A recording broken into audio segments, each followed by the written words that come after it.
गोकुळच्या राजकारणात सध्या दुधापेक्षा जास्त उकळी ना राजकीय गणितांना आली आहे। एक अट, एक फॉर्म्युला आणि मग महायुतीतल्या मोठ्या नेत्यांचं टेन्शन वाढलंय। आता मी असं का म्हणतेय, गोकुळमध्ये नेमकं काय राजकारण शिजतंय सगळं सांगणार आहे या व्हिडिओतून। त्यासाठी व्हिडिओ शेवटपर्यंत पहा। नमस्कार, मी कोमल, सकाळमध्ये आपलं स्वागत। गोकुळ दूध संघाच्या निवडणुकीत यंदा समीकरणं ही पूर्णपणे बदलली आहेत। म्हणजे मागील निवडणुकीच्या तुलनेत तब्बल 1200 नव्या सभासदांची भर ही यंदाच्या निवडणुकीत पडली आहे। त्यामुळे एकूण मतदारसंख्या 5470 वर पोहोचली।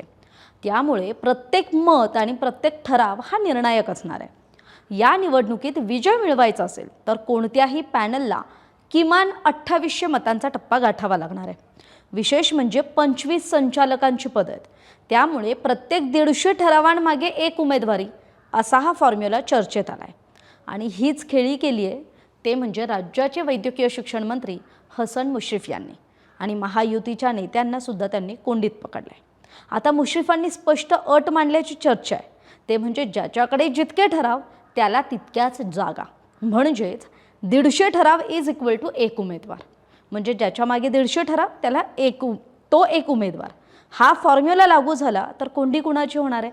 महायुतीतल्या महाडिक, नरके, मंडलिक, आबिटकर या गटाचं एकूणच गणित बिघडू शकतं। कारण मागील 5 वर्षात वाढलेल्या 1200 नव्या सभासदांपैकी मोठा हिस्सा हा मुश्रीफ गटाच्या ठरावांशी जोडला गेल्याचं सांगितलं जात आहे। गोकुळमधील सत्तारूढ गटानं मागच्या 5 वर्षात सुमारे 1200 नवीन मतदार केलेत आणि ते पात्र सुद्धा ठरलेत। त्यामुळे त्याची विभागणी होईल, परंतु ही ताकद सुद्धा ओळखणं महत्त्वाचं आहे। जागा वाटप होताना कुणाकडे किती ठराव आहेत त्यावरूनच त्या पक्षाला तेवढ्या जागा दिल्या जातील अशा घडामोडी सुरू आहेत। महायुती म्हणून 3 पक्षांना सरसकट स्थानिक स्वराज्य संस्थांप्रमाणे जागा वाटप न करता त्याला ठरावांची संख्या जोडण्याचा राष्ट्रवादीचा प्रयत्न आहे। संचालकांनी आतापासूनच आपापल्या ठरावधारकांशी संपर्क साधून ठराव गोळा करण्याची मोहीम सुरू केल्याचं सुद्धा कळतंय। तर महापालिका, नगरपालिका, जिल्हा परिषदेच्या निवडणुकीत ज्या पद्धतीनं जागा वाटप झालं ती पद्धत जिल्हा बँकेला आणि गोकुळ दूध संघात लागू होऊ शकणार नाहीये। कारण महायुतीमधील नेत्यांचा सुरुवातीपासूनच मंत्री मुश्रीफांवर गोकुळ दूध संघाच्या निवडणुकीच्या निमित्तानं का होईना पण दबाव वाढलेला दिसतोय। अशा परिस्थितीत सर्वांनाच समान जागा वाटप होण्यासाठी एका नेत्यानं मुंबईच्या पातळीवर प्रयत्न सुद्धा सुरू केल्याचं कळतंय। गोकुळची निवडणूक ही खरं तर मतदारांवर नाही तर ठरावावर अवलंबून असल्यानं ज्याच्याकडे अधिक ठराव आहेत त्यालाच जागा वाटपात अधिक जागा मिळाव्यात यासाठी खरं तर मंत्री मुश्रीफ आग्रही आहेत आणि ते त्यासाठी चर्चा सुद्धा करताना दिसतात। तर महायुती म्हणून गोकुळची निवडणूक लढत असताना भाजप, शिवसेना आणि राष्ट्रवादीला समान जागा मिळाव्यात यासाठी सुद्धा प्रयत्न होत आहेत।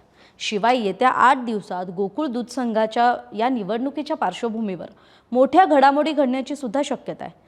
त्यामुळे आता या गोकुळच्या राजकीय रणांगणात शेवटी कुणाचा फॉर्म्युला लागू पडतो, कुणाला याचा फटका बसतो हे पाहणं औत्सुक्याचं ठरणार आहे। तरी आपल्याला याविषयी काय वाटतंय? आपली मतं कमेंट करून जरूर कळवा।